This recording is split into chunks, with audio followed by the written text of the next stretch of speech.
August 18, 1942. Before dawn, the English Channel lay black and unsettled as the first landing craft closed on the French coast near Dieppe. At 4:50 a.m., German searchlights cut the darkness. Within minutes, machine guns opened fire. Men were pinned on open beaches of shingle and concrete. Radios crackled, then went silent. By sunrise, the raid was already failing. Hours earlier, more than 1,000 kilometers away, the decision that had sent them there weighed heavily on Winston Churchill. In 10 Downing Street, the Prime Minister had been awake since the early hours, pacing, smoking, waiting.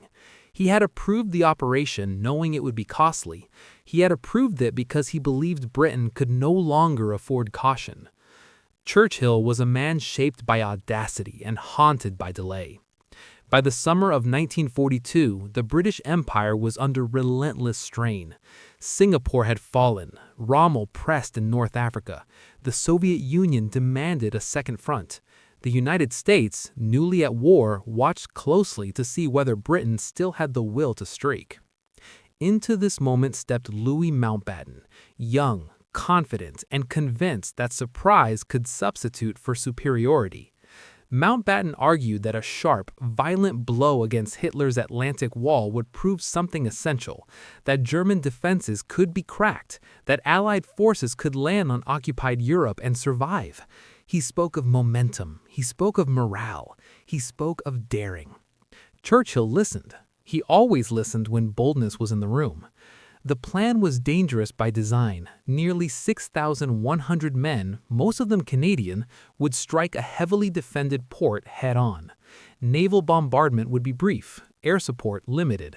Speed and shock would have to do the rest. If they hesitated, they would die. If they failed, the loss would echo across the empire. Churchill understood this. He also understood that history rarely rewarded restraint in moments of existential war. As the sun rose over Dieppe and the beaches turned red, the gamble was no longer theoretical. It was unfolding, bullet by bullet, decision by decision. And whatever Churchill would later say to Mountbatten, this morning had already answered one question. Britain had chosen to risk everything for a chance at momentum. To understand why that gamble was taken, one had to step back into the pressure chamber of London in early 1942. Britain was winning nothing quickly. Every victory was distant, every defeat immediate. The war had become a test not only of armies, but of nerve. At the center of that test stood Winston Churchill, 67 years old, carrying the weight of an empire that no longer dominated the seas or the skies as it once had. He faced Parliament, Allied leaders, and an increasingly impatient public. Above all, he faced time. Time favored Germany. Time favored inertia. And Churchill despised both. Across Whitehall, a new institution had been created to break that paralysis, Combined Operations Headquarters.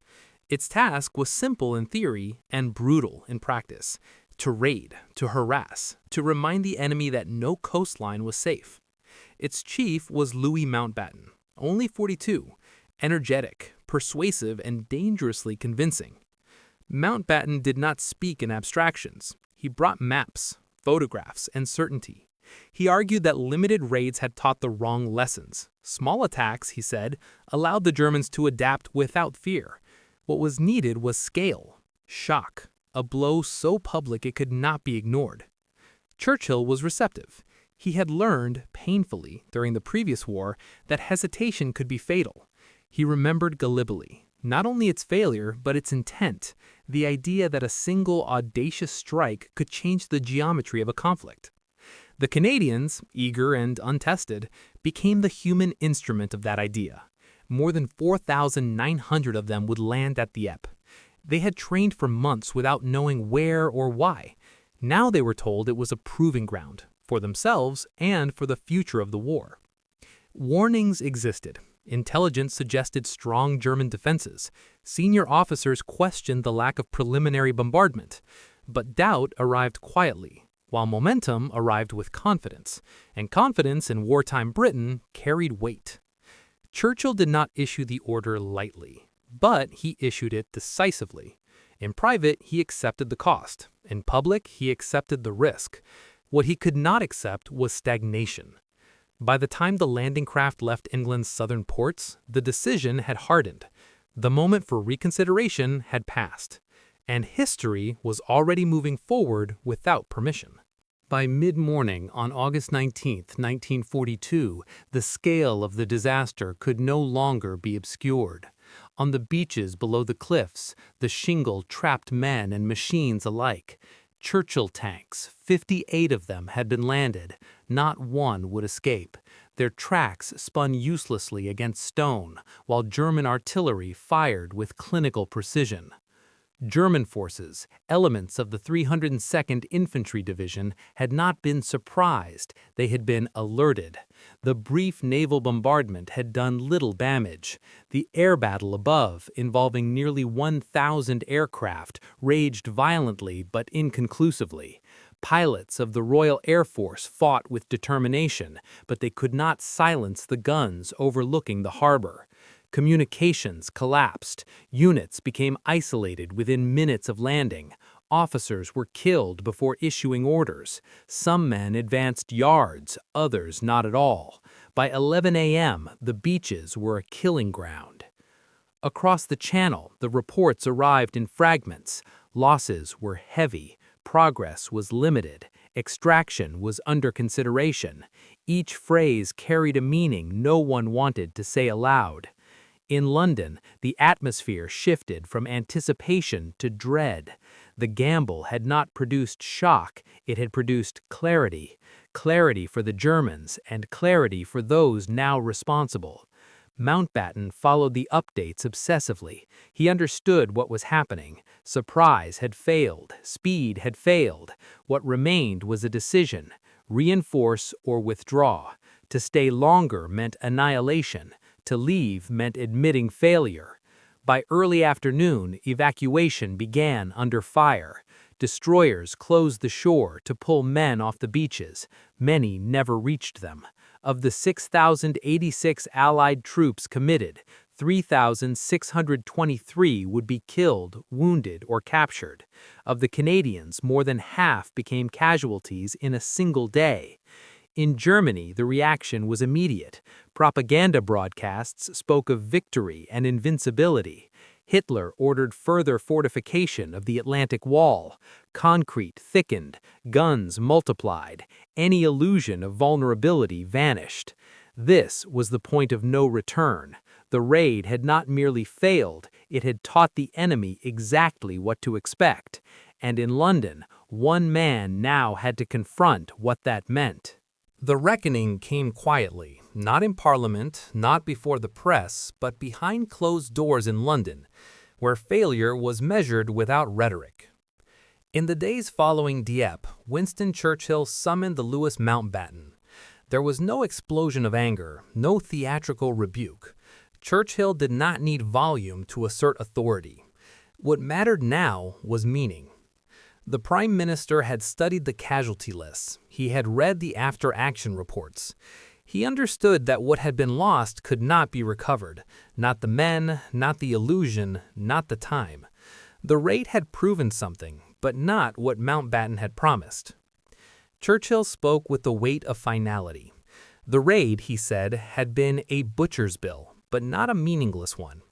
He acknowledged the courage, he acknowledged the sacrifice. Then he drew the line. Britain would not gamble like this again. Mountbatten listened, chastened but not destroyed. He argued that lessons had been learned, that Dieppe had revealed what an invasion could not be. Ports could not be seized intact. Firepower must precede landing. Surprise alone was insufficient against prepared defenses. These were truths written in blood. Churchill did not disagree. That in itself was the indictment. The Prime Minister made clear that boldness without overwhelming force was no longer a strategy. It was indulgence. The age of experimental heroics was over. The next return to France would not be a raid. It would be an invasion backed by everything the Allies could assemble. This was the irreversible decision. Dieppe would stand as both a warning and a foundation. Its failure closed doors. Its lessons opened others. Mountbatten would keep his post, but his latitude narrowed. Churchill still admired daring, but now only when matched with mass, planning, and certainty. The war had entered a different phase, one where patience became a weapon. For the men who had died on that beach, this shift came too late. But for the war itself, it changed everything. The consequences of Dieppe unfolded slowly, then all at once. In the month that followed, Allied planning hardened into a doctrine. Assaults on fortified ports were abandoned. Artificial harbors were conceived. Naval gunfire was multiplied. Air superiority was no longer desirable, it was mandatory. Every future decision carried the ghost of that August morning.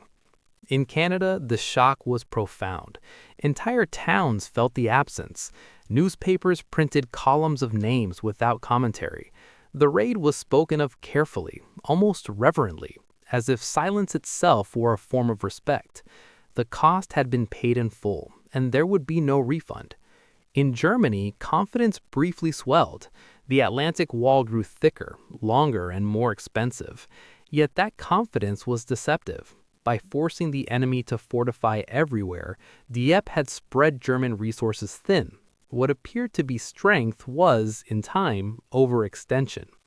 For Winston Churchill, the moment marked a subtle but permanent change.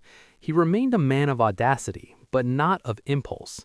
He had seen what happened when courage outran preparation. The lesson endured.